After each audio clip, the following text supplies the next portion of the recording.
নতুন সরকার গঠনের পর কয়েকটি গুরুত্বপূর্ণ দিবস ঘোষণা করেছে অন্তর্বর্তী সরকার।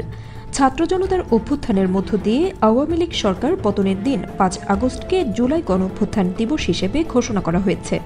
একই সঙ্গে নোবেলজয়ী অধ্যাপক ড. মোহাম্মদ ইউনূসের নেতৃত্বে অন্তর্বর্তী সরকার গঠনের দিন ৮ আগস্টকে নতুন বাংলাদেশ দিবস হিসেবে এবং গণ আন্দোলনের সময় পুলিশের গুলিতে নিহত আবু সাঈদের মৃত্যুদিন ১৬ জুলাইকে শহীদ আবু সাঈদ দিবস হিসেবে ঘোষণা করা হয়েছে।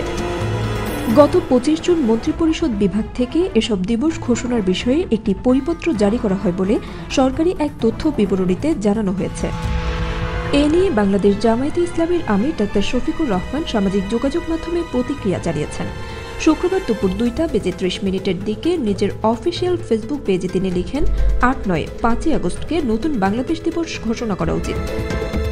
ডাক্তার শফিকের এই বক্তব্য থেকে স্পষ্ট, অন্তর্বর্তী সরকারের ঘোষিত দিবসগুলোর মধ্যে নতুন বাংলাদেশ দিবস ঘোষণার তারিখ নিয়ে তিনি মতপার্থক্য প্রকাশ করেছেন।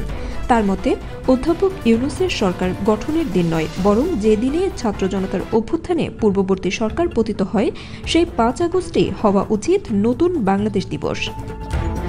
এ বিষয়ে এখনও সরকারের পক্ষ থেকে ডাক্তার শফিকুর রহমানের মন্তব্যের আনুষ্ঠানিক কোনো প্রতিক্রিয়া জানানো হয়নি।